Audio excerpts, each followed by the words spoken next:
पे ऐसे कर दो आप, और जैसे सामान अगर हमारे हाथों में हो तो हम इजीली हमें डिग्गी खोलने की जरूरत नहीं पड़ेगी। तो भाई सही है, तो लेजेंड वाला फीचर दे दिया इसमें। और इसमें अपना भाई अगर इसे ना वैसे भी कर सकते हैं बंद? नहीं, मतलब वैसे कर सकते हैं, बट इनके जो हाइड्रोलिक हैं, चेक वो है। खराब अच्छा। होने का ज़्यादा चांस है। हेलो गाइज, तो भाई ये वही इंडिवर है जो मैंने स्टोरी में लगाई हुई थी। ये अपने भाई की है, मतलब अपनी ही है, दिवाकर भाई की। उनसे मिलाऊंगा। पहले भाई गाड़ी को हुए हैं अभी 1 महीना हुआ है, ज़्यादा नहीं हुए, और भाई ने थोड़ी कंडीशन वैसी कर रखी है। तो भाई ऑफ रोडिंग के शौकीन है, तो भाई उस वजह से गाड़ी की कंडीशन थोड़ी वैसी हो रही है। तो आप गाड़ी को लुक वाइज देख सकते हो। इंडिवर है हमारी, top model 4WD 4 wheel drive. और मैं प्राइस वगैरह सब कुछ भाई से पता करवाऊंगा, सर्विस कितने में होती है और क्या क्या गाड़ी में नेगेटिव है, क्या क्या पॉजिटिव है। तो भाई मिला देते हैं अपने दिवाकर भाई से। आ जाओ भाई। सबको राम राम जी, फिर से स्वागत है आपका दोबारा। तो अभी ये गाड़ी हमने परचेज करी 1 महीने पहले ही। आपने पहले भी भाई बाहर आवाज़, अंदर चलते हैं। तो भाई अंदर बैठ के कर लेते हैं भाई से बात। तो भाई इसमें कीलेस एंट्री आती है।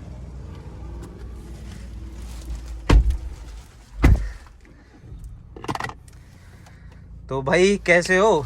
बस ठीक भैया, आप बताइए क्या हाल है आपके? बढ़िया भाई, हम तो भाई से मिलते रहते हैं। हाँ, आपको मिला देते हैं आज इंडिवर वाले भाई से। तो भाई रेंज रोवर से इंडिवर पे कैसे भाई? भैया रेंज रोवर से एंडेवर पे इस वजह से थे हम कि मुझे ना बहुत पहले से ही एसयूवी गाड़ी बड़ी पसंद थी। मतलब कि मैं चाहता था कि मेरे पास एक ऐसी कार हो जिसमें मैं बहुत कंफर्टेबल फील करूं, और जिस हिसाब से हमारे यहाँ एनसीआर में रोड हैं उस हिसाब से गाड़ी बड़ी दिक्कत देती है कि यहाँ पे गड्ढे बहुत हैं, नीचे से लगने का डर रहता है। तो इसलिए मेरे को एंडेवर इसलिए पसंद आई थी कि भाई एक एसयूवी कार होनी चाहिए ताकि मैं अपना आराम से कहीं भी जाऊं तो मुझे सोचना ना पड़े। अब जब रेंज रोवर थी तो उसमें थोड़ा बहुत सोचना पड़ता था, हालांकि उसका भी ग्राउंड क्लियरेंस अच्छा था, बट इसका ग्राउंड क्लियरेंस बहुत काफी बेटर है और कार वाकई ही काफी पावरफुल है। ये लोगों का मिथ है भाई। फोर्ड तो नाम से ही बिकती है। बिल्कुल जी, जान की तो बात, हाँ जी। जहाँ फोर्ड है वहाँ जान तो होगी। पर लोगों का बड़ा मिथ आया है कि भाई अब ये BS6 इंजन आ गया है तो 2000 सीसी में ही इंजन दे रहे हैं ये। तो पहले जो 3.2 थी, हाँ 3.2 का मानते हैं कि वो काफी ज्यादा पावरफुल कार थी। वो एक ट्रक था, उसमें जो रियर सस्पेंशन नहीं था, उसमें कमानी थी। हाँ। जो जैसे ट्रक्स में होती है और जो हमारे थार में पहले आती थी उस तरीके के था। बट अब इन्होंने BS6 में सस्पेंशन वगैरह सब दे दिया है। तो भाई रेंज रोवर क्यों बेच दिया आपने? भैया रेंज रोवर मैंने इसलिए बेची थी कि मुझे, जैसे हालांकि मैंने आपको बताया था कि मुझे एक ऐसी कार चाहिए थी क्योंकि मैं ही उसे ड्राइव कर रहा था। तो मुझे ना कहीं कमियां लगती थी कि कहीं जाना पड़ता था और उसमें पीछे भी स्पेस इतना था नहीं। तो इस वजह से मैंने सोचा था कि भाई गाड़ी हो तो फिर ऐसी ही हो। स्पेस के लिए आपने रेंज रोवर बेच दी? स्पेस के लिए रेंज रोवर बेच दी। और लोग मुझसे ये कहते हैं कि भाई रेंज रोवर अलग सेगमेंट है, ये अलग सेगमेंट है, बट मैंने खुद ऑन की है, मैंने खुद चलाई है वो। मैंने कम से कम 30,000 किलोमीटर मैंने वो ड्राइव की थी कार, बट लिटरली मैं बोलूँ मुझे नहीं आया। हाँ तो सर क्यों लिया आपने? तो मैंने जैसे कि बताया था कि मुझे ये सेगमेंट बड़ा प्यारा लगता था, और बाकी मैंने आपको पहले ही बताया था कि मुझे एसयूवी का थोड़ा सा वो था। तो हमारे पास फॉर्च्यूनर भी थी, वो मुझे इतनी कंफर्टेबल नहीं लगी कंपेयर टू दिस कार। ये काफी कंफर्टेबल है और बहुत अच्छी कार है। तो भाई आपसे तो हम ये भी नहीं कह सकते फॉर्च्यूनर क्यों नहीं ली। फॉर्च्यूनर आपके पास है, रेंज रोवर आपने चला ली। एक दूसरा रीजन भी है फॉर्च्यूनर इसने ली क्योंकि मेरे पास ऑलरेडी है। हाँ। मैंने इसलिए ये कार ली थी। और अगर मेरे पास फॉर्च्यूनर भी नहीं होती मैं तब भी प्रेफर इसे ही करता। अच्छा भाई, आपने ये जैसे चलाते हो ऑफ रोडिंग की है इसे? मैंने एक बार थोड़ी सी ऑफ रोडिंग की थी। आप यकीन नहीं मानोगे कि अभी हम कहीं गए हुए थे तो वहां पे काफी बारिश थी। तो एक और एंडेवर थी, मेरे नोन ही थे वो भी। तो उनकी एंडेवर, उनकी पर 2.2 थी, तो वो किसी कीचड़ में फंस गई थी। तो मैंने इसी से ही वो टो करी है और बहुत ही इजीली कार उन्होंने निकाल दी। भाई 4x4 है, निकाल हाँ, तो देगी। वैसे खेत वगैरह में, कीच वगैरह में नहीं, जैसे नहीं, अभी ऐसा कुछ भी नहीं किया है, अभी ऐसा ट्राई नहीं किया है। और बाकी देखेंगे कि कल को ट्राई हो कैसा भी है। तो भाई इसमें इतने सारे फंक्शन है भाई, मैं पहली बार इंडिवर में बैठ रहा हूँ इसमें। आप मुझे बताओ क्या क्या इसमें है, और क्या क्या काम के हैं? काम के तो भाई सारे ही हैं, जब दिए हैं तो बिल्कुल। वैसे थोड़ा आइडिया दो। देखो वैसे तो इसमें कुछ इतने फीचर्स नहीं है, बस इसमें थोड़ा बहुत ये है कि एक तो इसमें सनरूफ है। जैसे कि अपना ये तो हो गई आपकी सनरूफ हो गई, बट मुझे इसमें थोड़ी सी खामियां ये लगती है कि पैनारोमिक सनरूफ है, बट आगे का ही सनरूफ ओपन अच्छा, होता यही है। ओपन होता है हाँ, ये गिलास? ये सिर्फ मैं आपको अभी करके दिखाता हूँ। हाँ। ये सनरूफ ओपन होता है और वो भी सिर्फ इतना। अच्छा, तो मतलब ठीक है अपना, सही है। हाँ भाई, इसमें हाँ, से space है मतलब कि बढ़िया काफी, हाँ, कोई हैवी इंसान भी निकलना चाहे तो वो निकल सकता है हाँ, easily। ये भी। तो सबसे पहला इसका एडवांटेज तो ये है कि इतना पैसा खर्च किया है तो एटलीस्ट आप अपना व्यू तो देख सकते हैं। हाँ, तो सनरूफ का पहला पॉइंट है। फिर उसके बाद इसमें दूसरे जो मुझे अच्छी क्वालिटी लगी है, मैं सबसे अलग इसलिए बता रहा हूँ क्योंकि उन क्वालिटी में उन कारों में नहीं था ये सारे सीन। तो जैसे कि ये आपके मोड्स हो गए, ये स्नो मोड है, मड मोड, रॉक मोड और सैंड मोड है। तो इनमें आप अभी तक मैंने ये यूज नहीं किए, बट पिछली हमने जब वीडियो की थी उसमें रेंज रोवर में मैंने बताया था कि मैंने स्नो मोड यूज किया है। तो उसमें मैंने सारे मोड यूज किए थे, तो काफी बेटर रिस्पांस था उसका, बहुत अच्छी क्वालिटी दी है रेंज रोवर ने भी। अभी ये हमने यूज नहीं किया क्योंकि 1 महीना ही हुआ है, कभी ऐसा कोई बाहर का टूर लगा नहीं है, बट कोशिश ये रहेगी कि अभी हम जल्दी जाएं और जल्दी करें। चलो भाई, जाएंगे टूर पे भी भाई के साथ। हाँ जी, देखो बन रहा है प्लान। हाँ जी, कोशिश पूरी है। कोशिश पूरी है। तो भाई ये बताओ कितने प्राइस में पड़ी है आपको? ये और भैया मुझे थोड़ा सा मतलब 39,72,000 रुपए में मुझे ऑन रोड पड़ी थी। हाँ, तो भाई ये इसमें ये 4x4 का ही वेरिएंट था, 4x2 का भी था? इसमें 4x2 का भी वेरिएंट था और उसमें 4x4 का भी वेरिएंट था। 4x2 का वेरिएंट जो है उसका एक शोरूम प्राइस है 34 लाख रुपए के समथिंग है। उसका मुझे इतना पता नहीं है, बट क्योंकि मैंने देखा ही नहीं था, कहते हैं ना कि जिस गली जाना नहीं उसका पूछना ही क्यों। तो फिर बाकी मैंने इसका जो एक शोरूम प्राइस था वो 35,60,000 रुपए था। अच्छा भाई, हाँ जी, सही है भाई। ये और बाकी इसमें आपका पहले क्या आता था, पहले जो एंडेवर थी उसमें स्पोर्ट्स मोड के साथ साथ साइड में ही मैनुअल का आता था ऑप्शन, बट अब इन्होंने मैनुअल का जो ऑप्शन दिया है वो ये गियर में, ट्रांसमिशन में ही दे दिया है, प्लस माइनस का। ये 10 स्पीड ऑटोमेटिक कार है, इसमें 10 गियर है। इसे 10 मैनुअल लग जाते हैं? इसमें 10 मैनुअल लग जाते हैं। हाँ। इसमें 10 गियर की ये गाड़ी है और फोर्ड इंडिया ने पहली बार, मतलब कि अभी तक की जितनी मैंने गाड़ियां सुनी है और जैसा मुझे बताया गया है, तो फोर्ड ने ही खुद ये गाड़ी पहली ऐसी लॉन्च की है जो 10 गियर की ऑटो ट्रांसमिशन है। आप 6 गियर की भी देख सकते हो, मैंने 8 गियर की भी सुन रखी है, बट 10 गियर की भाई। वो रेंज रोवर कितने गियर में थे? रेंज रोवर के 7 गियर थे। 7 थे? हाँ जी, तो वो मैनुअल में 7 गियर थे उसमें। तो भाई ये भाई इसमें मैनुअल में तो है फर्क है ना, हाथ से लगाते हैं पिकअप में बहुत ज्यादा फर्क है। हाँ जी, ऑटोमेटिक में क्या है कि अचानक से गाड़ी का क्या सीन होता है कि भाई गाड़ी अपने अकॉर्डिंग चलती है। मैनुअल में क्या है कि हम आपके अकॉर्डिंग चलाते हैं, तो ये सीन हो जाता है। अच्छा, तो भाई इसके इंफोटेनमेंट सिस्टम के बारे में बताओ। ये एप्पल कार प्ले वगैरह यूज किए हैं? हाँ, मैंने थोड़ा बहुत, देखो मैंने इतना यूज तो किया नहीं है, हाँ। बट इसमें एप्पल कार प्ले है, नेविगेशन भी है और सारी चीजें हैं। और आप अगर नेविगेशन, जैसे यहाँ से, इसमें बहुत दिक्कतें होती हैं, पहले आपको न्यू रूट सेट करना पड़ेगा, एड्रेस सेट करना पड़ेगा, टाउन डालना पड़ेगा, उसका पोस्ट कोड होता है, जो पिन कोड होता है वो डालना पड़ेगा। तो आप इन झंझटों से भी बच के भी, आपके पास फोर्ड क्या देती है, एक ऐप देती है। मैं आपको ऐप दिखा देता हूँ। उस ऐप में क्या है कि फोर्ड पास के नाम से ये एक ऐप है। अभी तो इसमें I am not driving car है, तो इसमें क्या है कि इसमें आप मैप में जाके आप यहाँ पे रूट डाल सकते हो, तो आपको यहाँ से इतना कुछ करने की जरूरत नहीं पड़ेगी। अच्छा भाई आपको ये नहीं लगता आपने 40 लाख रुपए गिरे, ये स्क्रीन थोड़ी बड़ी होनी थी? क्योंकि क्रेटा में यहाँ से यहाँ बहुत बड़ी आ रही है। देखो, हर कहते हैं ना कि कहीं ना कहीं कोई चीज अच्छी है तो कहीं ना कहीं उस चीज की खामियां भी हैं। तो इसका थोड़ा सा ये है कि स्क्रीन कम है, और इसमें ना मतलब कि इतने पैसे में ये और भी कुछ अच्छा अपग्रेड कर सकते थे और अच्छा एक कॉकपिट दे सकते थे इस चीज का, बट उन्होंने, कंपनी ने नहीं दिया, क्योंकि ये कार ना एक ऐसे पर्पज से बनाई थी कि बिल्कुल इंडियन कार के पर्पज से बनाई गई गाड़ी है। तो इस वजह से, क्योंकि बाकी जो कार हैं हुंडई की हैं और आपकी कोई भी है, वो लग्जरी सेगमेंट कार्स हैं। आप उनकी एसयूवी और इसकी एसयूवी में कंपैरिजन करोगे तो आपको खुद ही पता चल जाएगा कि इनमें और उनमें कितना फर्क है। जो भाई ये 4x4 है हमारी, हाँ जी। ऐसा भी हो सकता है कि हम अपनी गाड़ी को हमारा मन करे 4x2 में चलाने का तो चल सकती है, या फिर नहीं। वैसे ही होती है कि 4x4 में ही चलेगी? नहीं भैया, ये 4x4 में ही चलेगी, क्योंकि ये all time 4x4 wheel drive है। तो ये 4x4 में ही चलेगी। आप सिर्फ इसमें 4x4 लो लगा सकते हो। अच्छा, ये तो पहाड़ वगैरह पे, हाँ, हाँ, मतलब कि कहीं भी जैसे कीचड़ वीचड़ भी आ जाती है तो 4x4 लो पे लगा दोगे। बट ये 4x4 लो खुद ही गाड़ी इंडिकेट करती है। जब अगर आप जैसे इसमें मड मोड में जाओगे तो इसमें आपको गाड़ी खुद ही इंडिकेट कर देगी कि आपको 4x4 भी उसके साथ लगाना पड़ेगा। अच्छा भाई, तो भाई इसका एसी कैसा है? एसी के बारे में एसी बहुत जबरदस्त है भैया। और मैं सही बताऊं, इसका मुझे फॉर्च्यूनर से इतना अच्छा इसलिए लगा है क्योंकि इसमें जो एसी वेंट्स हैं, हालांकि फॉर्च्यूनर में भी ऊपर दे रखे हैं, बट इसके एसी वेंट्स कुछ ज्यादा ही बड़े हैं।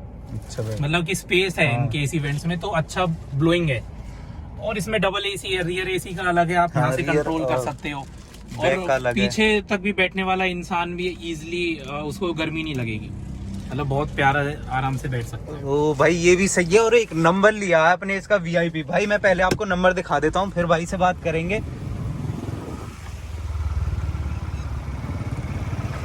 तो भाई ये नंबर देख सकते हो 0050। भाई से बात करेंगे कितने में पड़ा है, और VIP नंबर है भाई का।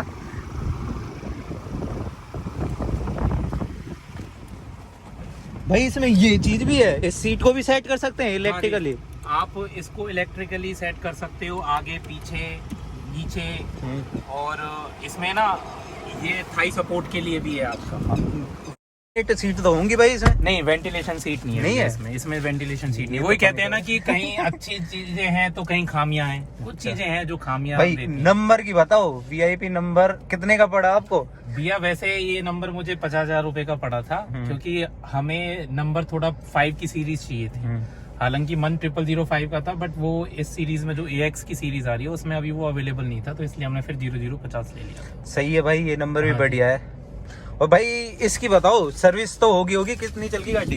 ये अभी 3292 में चल गई है। दिखा देता हूँ भाई मैं आपको। तो 3292 में कितनी एक सर्विस होगी इसकी? हाँ भैया, इसका क्या है कि जो फोर्ड करती है क्लेम, वो करती है कि 2500 किलोमीटर पे ही पहली सर्विस होती है। वो सर्विस क्या, उसमें इंस्पेक्शन होता है, अगर कोई चीज की खामियां होती हैं तो वो टॉप अप वगैरह कर देती है। तो अभी मैंने 2500 पे कराई थी इसकी, तो इसमें ना सिर्फ इंस्पेक्शन हुआ था तो थोड़ा बहुत ही टॉप अप हुआ था। बट इसमें ना एक नई चीज आई है, जैसे BS6 इंजन है, AD ब्लू, एड ब्लू इसे बोलते हैं, एड ब्लू। और वो क्या है कि उसका थोड़ा सा ये है कि भाई वो जैसे अब 2500 की सर्विस थी, तो इसमें जब मैंने सर्विस पे गया था तो उसमें एक रेंज आती है, तो वो 6000 किलोमीटर की रेंज होती है। तो जब मैं सर्विस पे गया था तो वो रेंज 3000 किलोमीटर तक की बची थी। तो उन्होंने पूछा था कि भैया आपका एड ब्लू थोड़ा सा कम है, तो इसको हम टॉप अप कर दे। तो मैंने पहले उनसे ये पूछा था कि भैया इसकी खामियां क्या हैं। तो उन्होंने बताया था कि भैया अगर जैसे 2500 की रेंज पे वो आ जाएगी गाड़ी, तो आपकी गाड़ी इंडिकेट करने लगेगी, लाइट शो होने लगेगी कि उसको डलवाने के लिए, टॉप अप कराने के लिए। फिर मैंने उनसे और पूछा था कि भी अगर हम 2500 पे भी ना कराएं, तो वो कह रहे आप चला सकते हो कार, पर 500 से नीचे नहीं चला सकते। 500 से नीचे अगर आप चलाओगे तो गाड़ी थोड़े झटके देने स्टार्ट हो जाएगी, और खुदा ना खासका कल को कहीं ना कहीं इसमें कोई ना कोई दिक्कत आ सकती है, गाड़ी बंद भी हो सकती है, इंजन सीज भी हो सकता है, क्योंकि ये BS6 इंजन है, रिफाइन इंजन है। तो इस वजह से ये एड ब्लू का उन्होंने सीन दिया है। भाई म्यूजिक सिस्टम के बारे में बताओ, साउंड वगैरह कैसी है इसकी? साउंड बहुत अच्छी है भैया, मतलब कि जिस हिसाब से ये SUV गाड़ी है उस हिसाब से बहुत अच्छा। मतलब कि मुझे म्यूजिक सिस्टम, अगर मैं अपने दिल से बताऊं तो मुझे म्यूजिक सिस्टम बहुत अच्छा लगता है। भाई मैंने रेंज रोवर का देखा था, एक नंबर था बिल्कुल, इतनी प्योरिफिकेशन, आवाज इतनी बढ़िया। इसकी बताओ, उससे बेस्ट है या फिर? भैया देखो, मैं आपको बताता हूँ, गाड़ी का फर्क होता है। वो जो कार थी वो MUV होती है वो कार, और ये है SUV। तो उसका जो साइज है इसके कंपैरिजन तो वो छोटा है।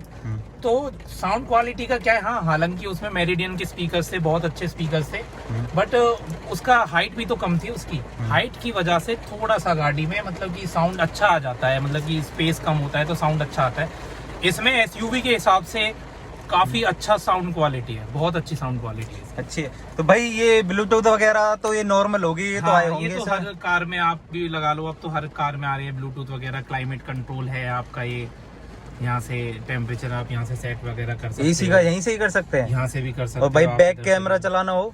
वो तो भैया देखो रिवर्स में ही लगेगा, बाकी मुझे ज्यादा फंक्शन इसके अभी नहीं पता। हाँ। बाकी जैसे आप रिवर्स करोगे हाँ। तो ये बैक कैमरा अब स्टेयरिंग घुमाना तो हाँ, ये ये भी इसके हिसाब से। ये- तो भाई कैमरा भी बढ़िया है। तो भाई ये नहीं है इसमें ऑटोमेटिक वाइपर्स? इसमें रेन वाइजर है, तो ये मतलब कि अभी ये भी मैंने ऑन ऑफ करने कर होते रखे हैं? हैं। हाँ। ये अब ये रेन वाइजर चल गए हैं जिस हिसाब अच्छा, से बारिश automatic आएगी। है? हाँ, ये ऑटोमेटिक है। भाई ये भी सही है। हाँ, क्योंकि मैंने ये ऑफ इसलिए कर रखे हैं कि कभी कभी ना जैसे अब सेंसर को तो सिर्फ बूंद का पता रहता है, तो उस सेंसर पे अगर एक हल्की सी बूंद आ गई और मान लो शीशे पे धूल मिट्टी है तो उस स्क्रैचेस का डर रहता है, तो इस वजह से मैंने इसे बंद कर रखा है। तो सही है। भाई ये बताओ, आपने ये चंडीगढ़ गए थे, भगा के देखी होगी गाड़ी टॉप स्पीड? नहीं देखी? नहीं अभी? भैया, मैंने अभी तक इसकी कोई टॉप स्पीड मतलब नहीं चलाई है। मैंने 80-100 पे मैं इसे ले गया था और मैंने क्रूज कंट्रोल पे चलाई थी, जो मैंने आपको बताया था ना 13.7 की एवरेज उन्होंने निकाली, वो क्रूज पे ही निकाली थी। क्योंकि पंजे पंजे का फर्क होता है, अगर हम अचानक से एक्सीलेट करेंगे तो एकदम आरपीएम बढ़ेगा, तो आरपीएम बढ़ेगा तो दिक्कतें हैं, मतलब कि आपकी गाड़ी इतना शो नहीं कर पाती है। तो कभी भी मैं सजेस्ट करूंगा अपने भाइयों से भी कि कभी भी कार चलाओ, अगर आपको अच्छी एवरेज निकालनी है तो थोड़ा क्रूज पे चलाओ, जहाँ रोड अच्छे हो। ये नहीं कि आप एक नॉर्मल हाईवे पे भी चला रहे हो, सिटी जहाँ में ही एक्सप्रेस- चला रहे हो। हाँ, सिटी पे नहीं है। ठुक ये जाएगी तो वो कहीं। है भैया कि आप कि काफी दूर दूर तक इंसान नहीं है, मतलब गाड़ी वगैरह नहीं है, तो तब आप चला सकते हैं। हाँ, तो भाई सही है, कहीं ना कहीं बहुत बेस्ट है। हाँ। इसके बताओ इंस्ट्रूमेंट क्लस्टर के बारे में, मीटर्स वगैरह कैसे लगते हैं हाँ आपको? भैया देखो, वैसे तो नॉर्मल ही है, इसमें थोड़े से ये डिस्प्ले मोड आ जाता है। हाँ। ये ट्रिप कंप्यूटर है, इसमें कितने ट्रिप है, फ्यूल इकोनॉमी कितनी है, ड्राइवर असिस्ट में क्या है, एड ब्लू कितना आ रहा है। अब ये एड ब्लू का मैं आपको अच्छा, ये दिखाता जो हूँ। आपने हाँ, जो मैंने डलवाया था, एड ब्लू की अब 6500 रेंज है। जब मैं गया था सर्विस पे इसकी 3000 की रेंज थी। फिर उसके बाद ये टाइम्स है। इस टाइम्स में क्या होता है कि आपका ये ऑटोमेटिक जो पार्किंग होती है कार में, आपने भी सुना होगा, हाँ। ये उसके लिए होता है। और फिर यहाँ अपना टायर मॉनिटर वगैरह, वो जो नॉर्मल है हर कार में होते हैं। तो भाई कंपनी ने दिया क्या था आपको, इसके साथ क्या क्या दिया था, मतलब कंपनी में जब आई थी? भैया कंपनी ने सिर्फ गाड़ी दी थी और कुछ नहीं? और कुछ नहीं दिया था, कोई एसेसरीज हमने लगवाई भी नहीं थी। और इसमें एसेसरीज मुझे लगता है कि जितनी कार सिंपल होगी उतनी ज्यादा बेटर हाँ, लगेगी। ये तो है भाई। तो इसलिए मैंने कार से मतलब उनसे कोई एसेसरीज नहीं लगवाई थी। मड फ्लैप भी मुझे बाहर से लगवाने थे, मुझे कंपनी के नहीं लगवाने थे, क्योंकि मैं थोड़ा सा कवर अप चाहता था, इसलिए मैंने मड फ्लैप भी आफ्टर मार्केट लगवाए हैं। तो भाई पब्लिक को, आप हमारे भाई लोगों को क्या सजेशन दोगे गाड़ी के बारे में? देखो भैया, अगर आप 40 लाख रुपए खर्च कर रहे हो तो मैं सजेस्ट ये करता हूँ कि आप एंडेवर पे जाओ, इसके बहुत बेनिफिट है।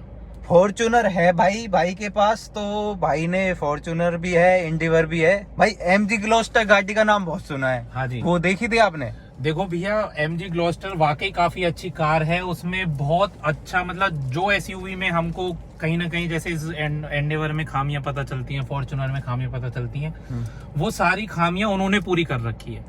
बट वो कार पे मैं इसलिए नहीं गया था क्योंकि वो जो कार है वो अभी न्यू आई है मार्केट में। जब तक लोगों का रिस्पॉन्स, उसका रिव्यू नहीं आ जाएगा, तब तक मैं प्रेफर नहीं करता कि मैं उस कार को चलाऊं।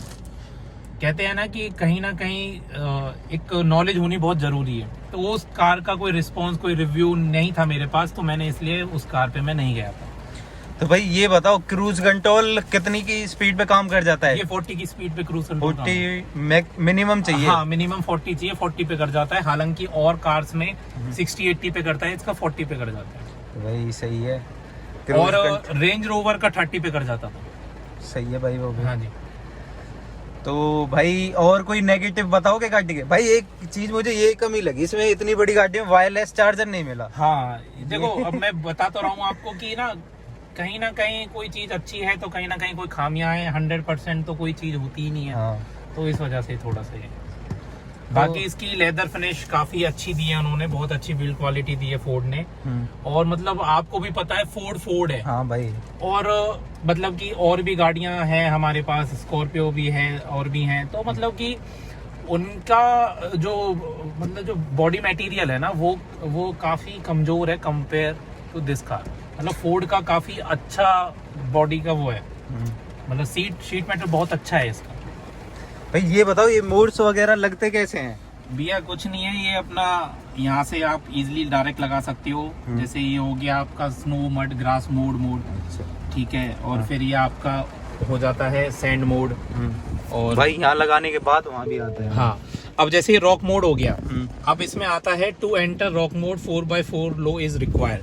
फिर हमें 4x4 के लिए दबाना पड़ता है। अच्छा। अब ये कह रहा है कि 4x4 के लिए हमें न्यूट्रल में शिफ्ट करना पड़ेगा, तो हमने इसे न्यूट्रल में कर दिया।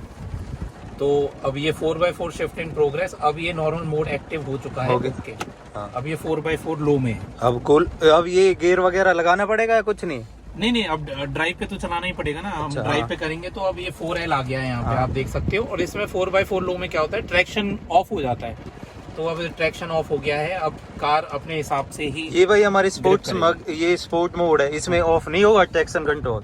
इसमें भैया देखो, मैंने अभी आपके सामने यूज कर लेते हैं। नहीं, इसमें भी ऑफ ही है, इसमें ऑलरेडी अभी भी ऑफ है। तो कार में काफी अच्छे फीचर्स हैं, तो हम देख सकते हैं कि बहुत सही फीचर्स हैं इसके। तो ठीक है भाई, ये भाई को पड़ी थी 39,72,000 रुपए की। 72,000 की। हाँ। और भाई पूरे खुश हैं गाड़ी से। भाई हाँ। होना भी चाहिए, फीचर्स वाइज गाड़ी एकदम बढ़िया। और भाई ये हमारी देख सकते हो, ये हमारा सेंटर कंसोल वगैरह इस टाइप का है पूरा। तो भाई लुक अलग ही है गाड़ी की। और पीछे का स्पेस देख सकते हो। तो भाई पीछे जाने के लिए ये सीट फोल्ड करनी पड़ती है? ये दोनों सीट ही फोल्ड हो जाती है पीछे के लिए। अच्छा।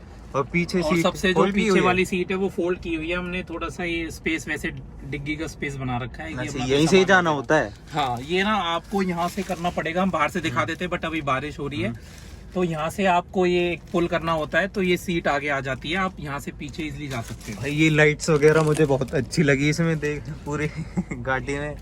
इसका ना बहुत अच्छा लुक इस वजह से आता है कि इसकी जो रूफ है ना, ये ब्लैक है और ब्लैक पे येलो का थोड़ा सा टेक्सचर अच्छा आता है। हाँ भाई। बाकी ये आपके सनग्लासेस के लिए हो गए, और बाकी आपके इनमें जो आजकल हर कार में आ रहे हैं, इनमें लाइटिंग। हाँ भाई, इसमें भी है? हाँ, इसमें भी है भाई। इसमें बहुत कम गाड़ियों में देखी है। हाँ, इसमें नहीं होता है, साइड में ही होता है, बट इसमें भी है। तो भाई सही है, सनरूफ वगैरह बढ़िया है एकदम। तो ठीक है भाई, इस वीडियो को यहीं खत्म करते हैं। वीडियो देखने के लिए बहुत बहुत धन्यवाद।